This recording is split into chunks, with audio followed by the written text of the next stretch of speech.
Hey, salut tout le monde. Aujourd'hui on se retrouve pour une nouvelle vidéo que je vous avais prévue dans ma vidéo et en 2019 et que je vous fais maintenant. C'est un projet avec les top modèles sur les princesses Disney. Mais avant que cette vidéo commence, je tenais à vous demander de mettre des idées de projets dans les commentaires. Ce serait vraiment génial parce que s'il n'y a pas d'idées de projet, moi je pourrais plus en faire parce que je suis en manque d'idées. Et il n'y aura plus de vidéos top modèles sur cette chaîne parce que j'ai décidé de continuer que sur ce genre de vidéos. Voilà, et je vous laisse avec la suite de cette vidéo. Première princesse que j'ai fait et je ne pensais pas que je ferais une vidéo dessus sous forme de projet. Ses cheveux sont vraiment moches, je ne trouve pas d'autre terme. En même temps, ses cheveux sont blancs comme le papier, donc pas si simple. Elle doit dater de 2016 car j'ai reçu le cahier à Noël 2015. Globalement, ce n'est pas mal, même si je la referais, elle serait plus classe. On la reconnaît, la robe ne repasse pas derrière la jambe et c'est à la limite du choquant. Vous remarquerez que la robe est unicolore et à aucun pli. De la magie de chez Disney? Non, c'est juste moi qui savais pas faire correctement les ombres. Mais ne vous inquiétez pas, je me suis améliorée par la suite, ce sera mieux. On voit encore les coups de crayon et ça fait juste dégueu. Ça ne fait pas du tout propre. Et surtout le personnage. Bien entendu, j'espère que vous avez noté que ses cheveux sont presque bien dessinés. Mais par contre, le coloriage n'est pas top. J'ai encore du mal avec le crayon jaune, on ne s'aime pas beaucoup, lui et moi. J'aurais dû leur ajouter des chaussons fourrés à cause de son nom. Bon, on va arrêter le délire là et parler sérieusement. La tenue est correcte, juste un peu plate. Elle ressemble à du carton, mais sinon ça va. Pour tout vous dire, je ne suis pas une très grande fan de la coupe de cheveux de Blanche-Neige. Je crois que je vais vous dire aussi que je trouve l'oiseau hideux. Et si cela ne laisserait pas de marque, je le gommerai. Aucun commentaire sur le bas de la robe car je savais pas trop comment la faire et le dessin commence à dater. Ainsi que les cheveux qui ont aucun relief. Le bustier est assez propre par contre. Le bleu foncé en dessous des épaules est juste horrible, il n'y a aucune forme. Par contre, je suis très fière de mon éventail parce que j'ai bien galéré, je vous le cache pas. Le dessin date, mais je l'ai colorié il n'y a pas si longtemps que cela. Cela explique les reflets et les ombres et la laideur de la tenue.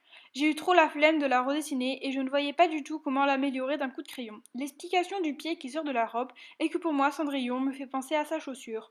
Voilà, ce sera tout. On va arrêter de finir sur du négatif.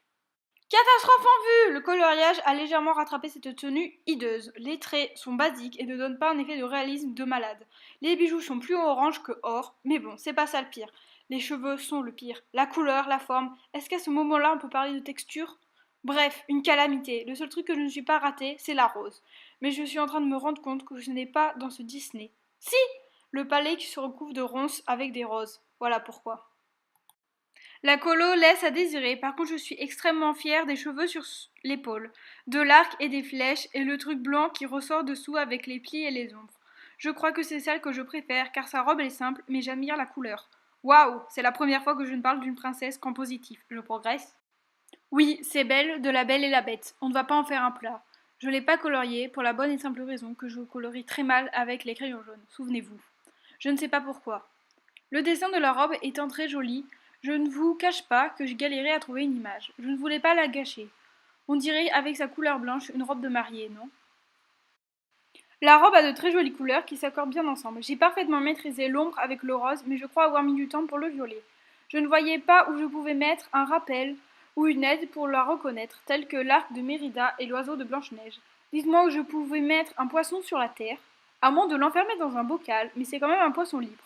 Ses cheveux tranchent avec le rose de la robe et sa peau. Premier point que vous ne pouvez pas louper est sa peau mate qui a une couleur absolument dégueulasse à mon goût pour se fondre avec la paille de la joue. Je ne vous fais pas un dessin pour comprendre à quel point la paillée est ratée, aucune couleur et aucun style, les cheveux sont pas assez bouclés mais dans l'ensemble ça va, la tenue correspond bien.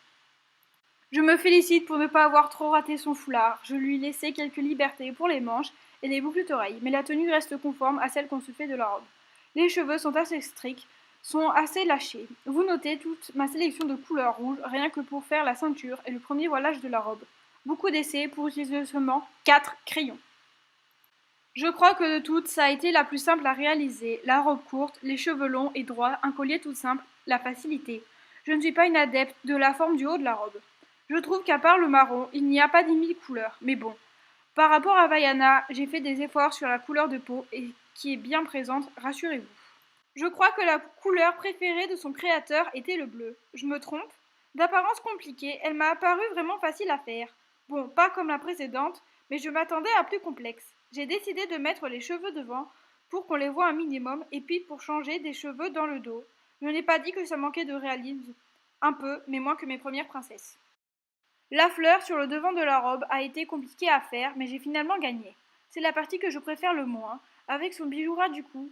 On ne voit pas ses lèvres, mais je ne suis pas fan du maquillage sur les top modèles. Je trouve que son diadème est de trop, mais ça c'est mon avis personnel. Si elle paraît simple, j'ai mis un moment avant de comprendre la robe. J'aime beaucoup le vert pastel dont je me suis servie.